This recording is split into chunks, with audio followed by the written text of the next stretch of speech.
Hello hello নাটক নিয়ে এসেছি আমি, সবাই সুন্দরভাবে উপভোগ করবেন এটা। আসসালামু আলাইকুম সুপ্রিয় দর্শক, আমি এখন উপস্থিত আছি ফেনী জেলার উত্তরাঞ্চলে বিখ্যাত একটি college Alauddin Ahmed Chowdhury nursing college. আমরা সবাই জেনেছি যে আলাউদ্দিন আহমেদ চৌধুরী নার্সিং কলেজ পর্যটনের জন্য ফেমাস। এখানে দূর দূরান্ত থেকে এবং বিভিন্ন জেলা থেকে অনেক ছেলে মেয়ে এখানে ঘুরতে আসে এবং আমাদের আলাউদ্দিন আহমেদ চৌধুরী নার্সিং কলেজের গাছপালা প্রাকৃতিক সৌন্দর্য আমাদের মনকে মুগ্ধ করে তুলেছে।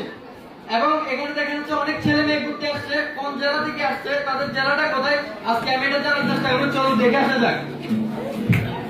আসসালামু আলাইকুম, ভালো আছেন? ওয়ালাইকুম আসসালাম। ভালো আছি ভাইয়া, আপনাকে দেখি আন্ডি কার্ড একটা আতাতে মাইক একটা দেইয়ে আন্নে কি ওই ভাইয়া মেরে গিয়া।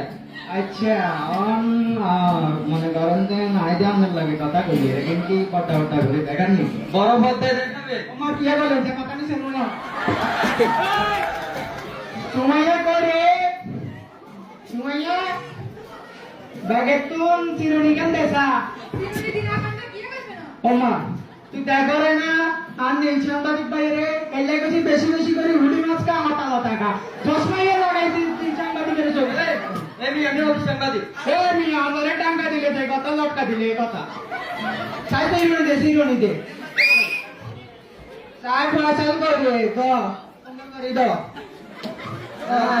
দোস্তি এবং ফটোগ্রাফার একটা যে সুপ্রিয় দর্শক, আমরা দেখতে পেরেছি যে এখানে হ্যাঁ সাংবাদিক সাহেব ইয়ে কথা লাগছিলেন কইলেন ভাইয়া আপনার গেটআপ সেটআপ দেখে তো কোনো নেওয়া খাইলে। ও মাইয়া না গর্বের বিষয় না খাইলে ভাইয়া আমি তো জেনেছি যে নোয়াখালীর অনেক স্মার্ট নাকি আরে দেখি বুঝেন না আই কি ধরনের স্মার্ট নোয়া খাইলেও অনেক ব্যাগ ওই জন্য তো এখানে একটা কথা কিন্তু পাচ্ছি আমি এত মনে করেন যে নাই 3200 টাকার গড়ি কোনাইতুন ইটালিতুন বাংলাদেশের 63 জেলা দিতে মাত্র নোয়াখালী জেলা দিতে মনে করেন এ পাঞ্জাবি হলো রাজস্থানী ইন্ডিয়া কালে নোয়াখালীর লাগে সম্পর্ক তার কোনো জেলা নেই বাংলাদেশের 63 জেলা আর এক জেলা মনে করতে হবে এক জেলা হচ্ছে এটা হচ্ছে নোয়াখালী যেগুলো শুধু নোয়াখালীতে পাওয়া যাবে আর এই কারণে একটা ব্যান না না ভাইয়া আমি মানতে পারবো না, আপনি খেয়ে দেবে তো ভাই বলতে পারবে তো ভাই। যাই হোক আপনারা কিছু করলাম না, আপনার স্মার্টনেস বুঝেন না। আচ্ছা ভাইয়া, সবকিছু বুঝতে পারলাম, এখন আপনি নোয়াখালী নিয়ে কিছু বলেন, 5 লাইনে আমাকে কিছু বলুন।